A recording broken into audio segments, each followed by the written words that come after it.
স্ত্রীর মারাত্মক একটা ভুলে স্বামীর পরকীয়া। ভিডিওটি না টেনে দেখবেন। যদি ভালো লাগে তাহলে অবশ্যই লাইক এবং শেয়ার করবেন। স্বামী এবং স্ত্রী দুজনে খুব ভালোভাবে সংসার করছিলেন। তাদের 2টা সন্তানও আছে।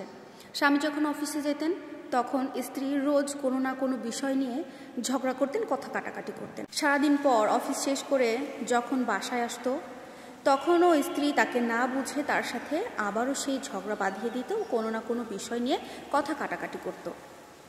স্বামী যে বাইরে থেকে এত পরিশ্রম করে স্ত্রী এটা কোনোভাবেই বুঝতে চাইতো না। একদিন সকালবেলা স্বামী বাথরুমে গেছে গোসল করতে।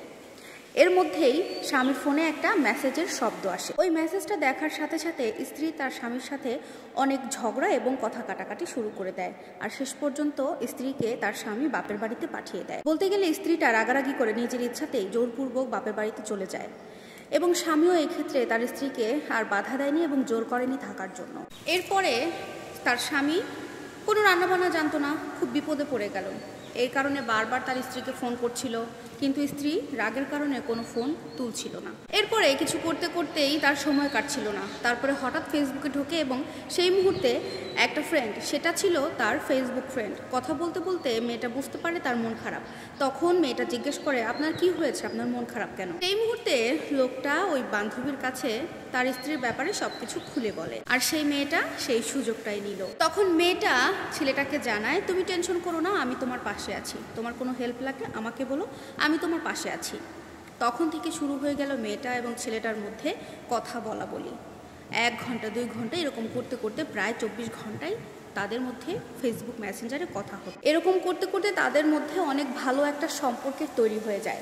এরপরে তারা একে অপরের সাথে দেখা করার প্রস্তুতি নেয় এবং একদিন পরে তারা দেখাও করে।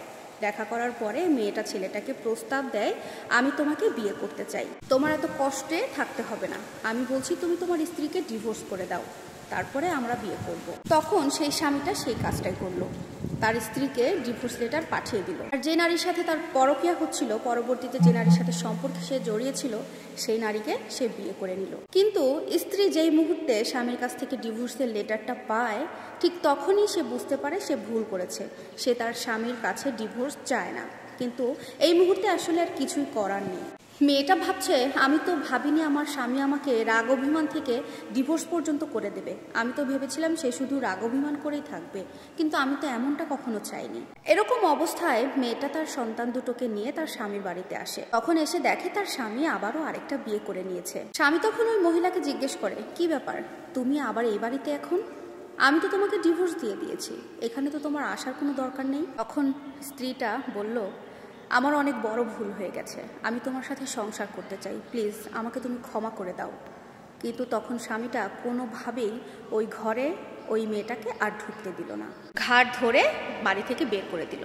এর কারণ কি জানেন? একটা পুরুষ কিন্তু তার স্ত্রী তার সন্তানদের জন্য অনেক কষ্ট করে, অনেক পরিশ্রম করে, আর এই অবস্থাতে একটা স্ত্রী যদি তার স্বামীকে ভুল বোঝে, এর থেকে দুঃখজনক ব্যাপার আর কষ্টের ব্যাপার কি হতে পারে? তাই কিছু কিছু বোনকে আমি মেসেজ দিতে চাই, স্বামীর সাথে ঝগড়া হোক যাই হোক, কখনো রাগারাগি করে অন্তত বাপের বাড়িতে যাবে না, স্বামীর ঘরেই পড়ে থাকো, ইনশাল্লাহ সব ঠিক হয়ে যাবে একটা সময়।